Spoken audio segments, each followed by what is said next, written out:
नमस्कार, मी नंदन अनिल जाखोटिया आज तुम्हाला एक वेगळ्या पद्धतीचं पीजी दाखवणार आहे। तर सगळ्यात पहिला मी तुम्हाला सांगतो की मी सध्या माण या ग्रामपंचायतीच्या हद्दीत आहे, तालुका मुळशी आणि जिल्हा पुणे। तर मी आता सुरुवात करतो तुम्हाला दाखवण्यासाठी। ही जी इमारत दिसते ती इमारत आहे TCS टाटा कन्सल्टिंग सर्व्हिसेसची। ही लांबलचक इमारत माणगावात आहे। ॲक्च्युली ह्याला हिंजेवाडी फेज 3 म्हणतात। पुणे जसं एक्सपांड होत गेलं आणि हिंजेवाडी गाव वाढत गेलं, IT हब होत गेलं, तसं ह्याला आता हिंजेवाडी फेज 3 म्हणतात, परंतु ॲक्च्युअल हे गाव आहे माण। आणि ही आहे ती पीजीची बिल्डिंग जिच्याबद्दल मी तुम्हाला आज सांगणार आहे। हे झोलो फ्लेमिंगो दिसतंय, ही बिल्डिंग आहे। ही फ्रंट साईड, ही तिची साईड व्ह्यू। तुम्ही आता बाकीच्या दोन साईड इमॅजिन करू शकता। तर आता आपण एंट्री करत आहोत ही बिल्डिंग। हा त्याचा पार्किंग एरिया आहे।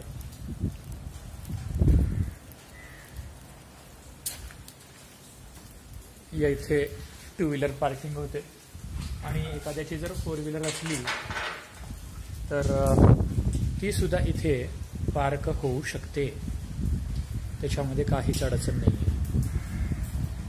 हे झोलोचं रिसेप्शन टेबल।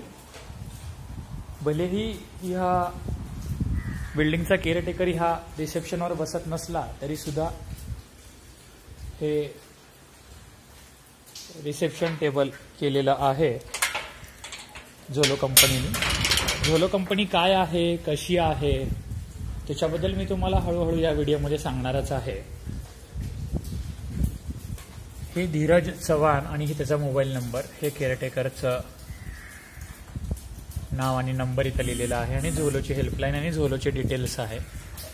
झोलो ही एक अशी कंपनी आहे की जी वेगवेगळ्या इमारती, आता आपण पहिल्या मजल्यावर जात आहे।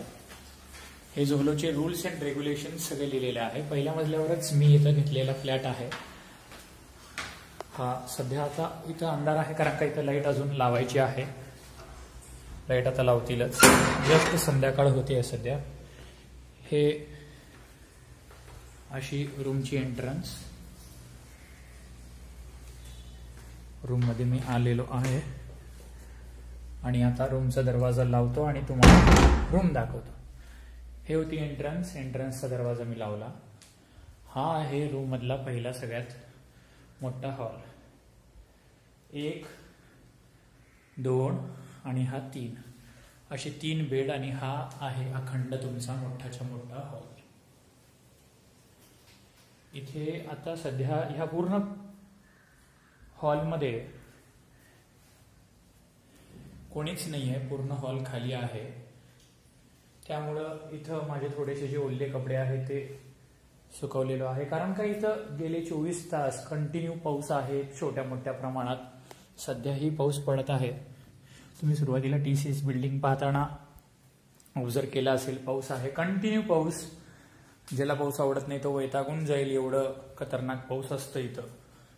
हा माझा असा सामान इथं आहे आणि हा हॉल। हे चप्पल ठेवण्यासाठी स्टँड आहे, हे डस्टबिन आहे, हा TV आहे विथ डिश, टीव्हीचं कनेक्शन। मला ह्याची गरज पडत नाही कारण का मला वेळच मिळत नाही TV पाहण्यासाठी। इथं ट्यूबलाईट आहे, 2 पंखे आहेत, अजून एक ट्यूबलाईट आहे। त्याच्यानंतर हा आरसा, हे बेसिन, त्याच्यानंतर हे बाथरूम। बाथरूम पाहू शकता तुम्ही, एकदम व्यवस्थित आहे, एका माणसाला सफिशियंट असं बाथरूम आहे। अँकर कंपनीचा एक्झॉस्ट फॅन सुद्धा आहे आणि बाथरूममध्ये कपडे अडकवण्यासाठी सफिशियंट अशी स्पेस प्रोव्हाइड करण्यात आलेली आहे। आणि त्याच्यानंतर ही आतली एक रूम, ह्या बेडवर मी असतो आणि हा बेड खाली आहे। म्हणजे सध्या कोरोनामुळे ह्या रूममध्ये फक्त आणि फक्त मी एकटाच आहे। 5 जणांची रूम आहे आणि 5 जणात एक टॉयलेट असतो हा, आणि 5 वेगवेगळे जण अनोळखी जण ते एका रूममध्ये घालू शकतात झोलोवाले, परंतु सध्या त्यांना कोणी गिरायकच नाही आहे, कारण का सगळे वर्क फ्रॉम होम करतात ह्या IT हबमध्ये काम करणारी लोक, आणि ह्यांना तसा ह्या बिल्डिंगला अजून रिस्पॉन्स नसेल, नवीन बिल्डिंग आहे म्हणून, किंवा काही लोकांना अजून माहीत नाही आहे त्यामुळेही असू शकतं. आणि ह्या रूममध्ये जे लोक राहतात त्यांच्यासाठी हे 2 कपाट आहे, एकासाठी एक आणि एकासाठी एक, असं दोन्हीमध्ये माझंच थोडं थोडं सामान आहे. आणि हे असं बाकी सगळं माझं सामान आहे. इथं रूममध्ये अडकवण्यासाठी, कपडे अडकवण्यासाठी ही सोय केलेली आहे. आणि बाथरूम तुम्ही पाहिलेलं आहे. इथं परत बाहेरच्या लोकांसाठी अडकवण्यासाठी जागा केलेली आहे. हे बाहेरच्या 3 लोकांसाठी कपाट, आणि हा एक एक्स्ट्रा स्पेस रूमला मिळालेला आहे. इथं अजून एक रूम ते करतात.